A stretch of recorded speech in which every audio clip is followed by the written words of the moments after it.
নমস্কাৰ সন্মানীয় অধ্যক্ষ মহোদয় আৰু মহামান্য সদন।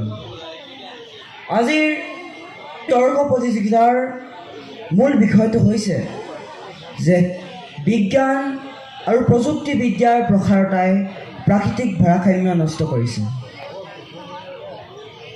আৰু মই এই বিষয়টোৰ তীব্ৰ বিৰোধিতা কৰি বিপক্ষৰ আসন গ্ৰহণ কৰিছোঁ।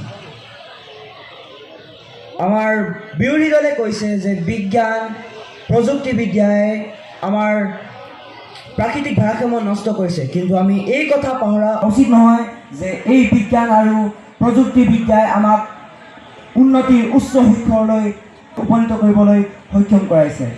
আমি এই বিজ্ঞান আৰু প্ৰযুক্তিবিদ্যাৰ ফলতেই সৰ্বশ্ৰেষ্ঠ হৈ পৰিছোঁ। আমাৰ বিপক্ষ দলৰ কিছু লোকে কৈছে যে COVID-19 2019 চনৰ COVID-19 চনৰ COVID-19ৰ সময়ত হৈ থকা লকডাউনৰ যেতিয়া মানুহে ঘৰৰ বাহিৰত ওলাই যাব নোৱাৰিলে, তেতিয়া প্ৰকৃতিয়ে পুনৰ প্ৰকৃতি সেউজীয়া হৈ থাকিলে। তেখেতে কি ক'ব বিচাৰিছে যে মানুহ ঘৰৰ পৰা ওলাই নগ'ল, কিন্তু তেখেতে এই কথা ক'ব বিচাৰিছে যে বিজ্ঞানৰ প্ৰযুক্তি বন্ধ হৈ গ'ল, আৰু এই 2019, 2020, 2021, 22, 23, 24, 25 এই 5 বছৰ ধৰি আমাৰ পৃথিৱীত ইমান নতুন নতুন বস্তু উদ্ভাৱন হৈছে যে মানুহে ভাবিব নোৱাৰিছিলে যে আজি COVID-19ৰ দৰে ভয়াৱহ মহামাৰীক আমি সহজেৰে ৰোধ কৰিব পাৰিম। তাৰপিছত আকৌ কৈছে যে অপেনহেমাৰ, হিৰোশ্বিমা নাগাচাকিৰ কথা কৈছে। তেখেতলোকে জানেনে অপেনহেমাৰৰ কাহিনীটো? তেখেতলোকে জানেনে তেখেতৰ ওপৰত কিমান ৰাজনৈতিক প্ৰেছাৰ পৰি আছিল? তেখেতে জানেনে অপেনহেমাৰে যেতিয়া এটম বম হিৰোশ্বিমা আৰু নাগাচাকিৰ ওপৰত পেলালে, যেতিয়া এটম বম হিৰোশ্বিমা আৰু নাগাচাকি বিস্ফোৰণ হ'ল, তেতিয়া এয়া চব বিজ্ঞানৰে দোষ।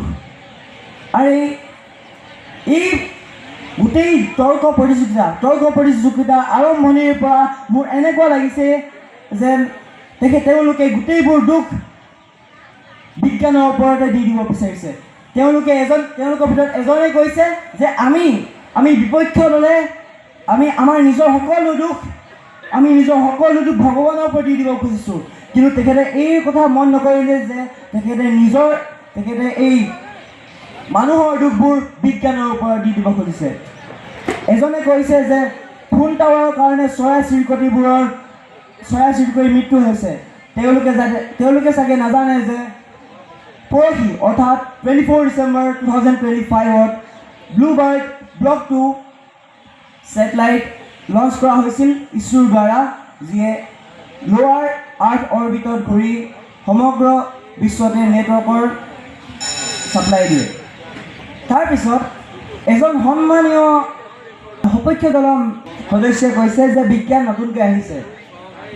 তেওঁ চাগে পাহৰি গৈছে যে আদিম কালৰ পৰাই মানুহে যেতিয়া শিলগুটি ঘঁহি জুই প্ৰথমবাৰৰ বাবে পাইছিলে, তেতিয়া এই আৰু বিজ্ঞানৰে উপাদান।